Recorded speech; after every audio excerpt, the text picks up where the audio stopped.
फेफड़ा जी बुझल। हाँ हमार सेक्शन जी। अच्छा शरीर के सब अंग मांग रोज पी के आवता रे मारता रे गरियावता रे और अतिया एक दिन फोन लगा के अपना मम्मी के लगे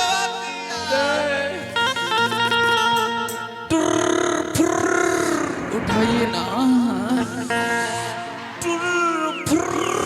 उठाइए ना अरे उठाइए ना रे। हेलो हेलो हाँ माई। हाँ बेटी बोला। माई रे का हो गई ले बेटी का हो गई? बतिया नदिया छतिया के बतिया अरे तू अरे जाए तो चुप रहो हम विमाने होकर व्यवस्था करवा दे। चुप रहो व्यवस्था करेबे। अब हम तारा घर में ना हम तेरे घर में ना रह हम चाहता नहीं हम ते हमरा घर में ना तेरे घर में ना रह हम ते हमरा घर में ना रहबे ना रहबे अरे मायो अरे बाप रे ना रहबे अभी तेरे घर में ना रहबे दादा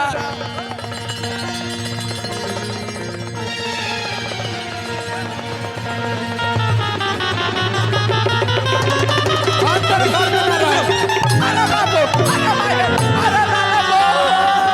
अरे नथिया के बेटा मंडन छटका देलस रे तहर नतिया के बेटा डांट छटकइले बा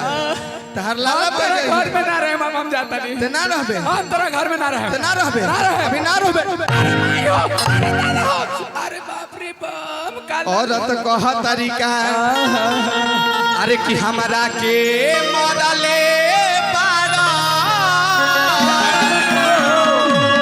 अरे तो है मुआली के मरबा हो अरे तो हम जात बा औरत कह तरीका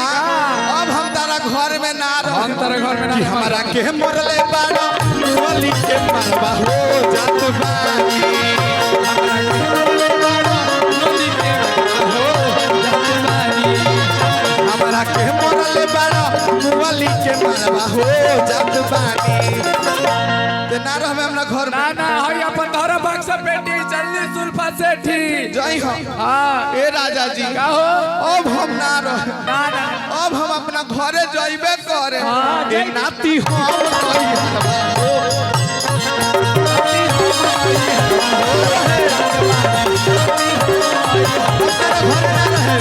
अपना के मरले बाड़ा मुरली के मरला हो जात बानी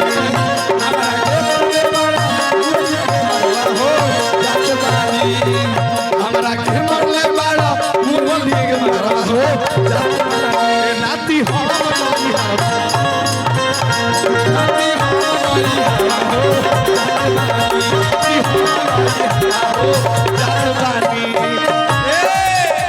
जब मेहरारू खिसिया जाई राजा जी से हमरा के मरला हमारे बाबूजी तारा के 5 लाख दहेज देला हम तारा घर में इहे करे आइल बा ना औरत का कही खाना बनाई बनाही मानव बरतना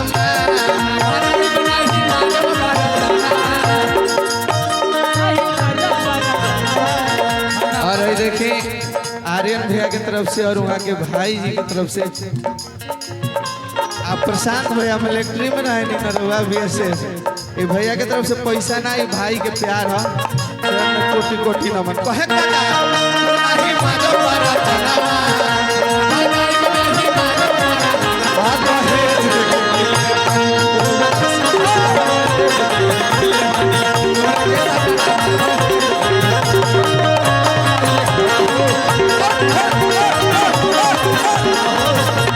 और यार कहतारी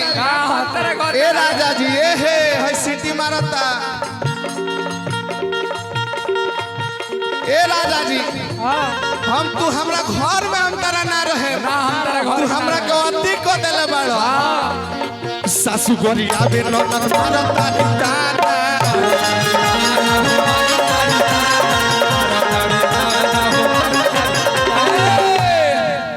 मुड़की समझती हो बार मुड़की समझती हो আমি বাঙ্গাল যাব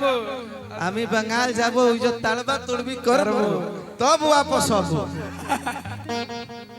हाँ भैया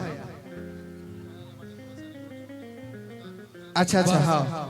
एकरा बाद ई गाना के बाद हम जरूर करवा दम अभी हमार भैया काकू भैया बानी एक बाद रउरे एंट्री बा ई गाना के बाद ना भैया समय भी बहुत हो गइल बा ए मुड़की जाने लू हाँ अब तो मुड़की मारते हट रहो ने भैया हट लो तू साइड हट भैया जवान मुड़की अच्छा मारी